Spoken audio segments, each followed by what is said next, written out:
Have you ever written the middle of a project last? Here's why you should try it. I'm Matchstick, and this is Creating Writing. You may know the terms planner and pantser. A planner is someone that outlines their projects before they write, and a pantser is a writer that makes things up as they go along, or by the seat of their pants. I advocate something between the two, mostly because I think writing should be fun, and I don't consider filling in the dots of an outline fun.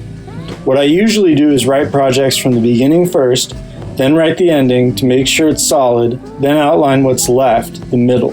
And I do this for reasons related to quality control, burnout, and the writing process itself. As far as quality, here's my view on what a book needs. If you don't have a solid beginning, no one is going to keep reading the book. It doesn't matter how great the twist or ending is, no one will see it if they stop reading early on. And if your beginning is terrible, odds are people will just drop the story soon after they start. Because of this, the most important section for any specific book is the beginning. However, that's not the only important part of any novel. If you want people to come back to your stuff, you need to pull off an ending. If your ending falls flat, readers are going to leave with a bad taste in their mouths, and that will make them less inclined to read more of your stuff. In a way, endings are more important than beginnings because you really want to pull them off if you want to hook readers to your body of work. Besides that, there's nothing like a good ending. This leaves the middle. Now don't get me wrong, the middle is important, it's just the least important part of any book.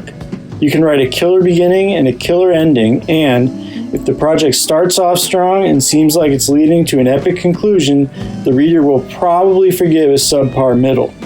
Here's where the burnout factor comes in. I find the last thing I write is the least inspired because I get tired of the project. An extreme example would be the first novel I wrote. I got over writing it when I reached the ending and killed all the characters to hurry things up. But I took that as a lesson, and my second novel was different. I also burned out towards the end of writing, but the book's ending was solid anyway. That's because I wrote it as follows. I put my initial energy into the beginning, building the world, but instead of just continuing, I wrote the ending next, at which point my energy was still going strong.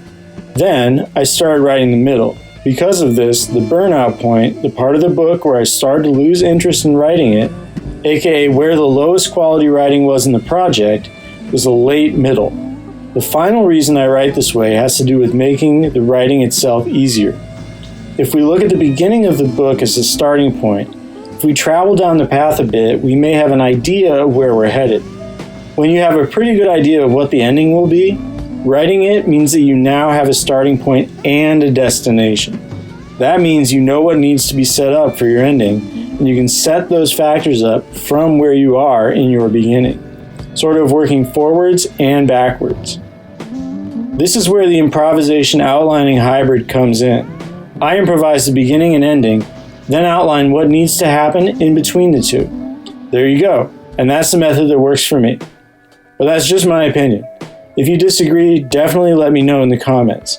Watch some other creating writing videos if you dug this one, and I also post updates on my own projects. This is Matchstick signing off. Peace out.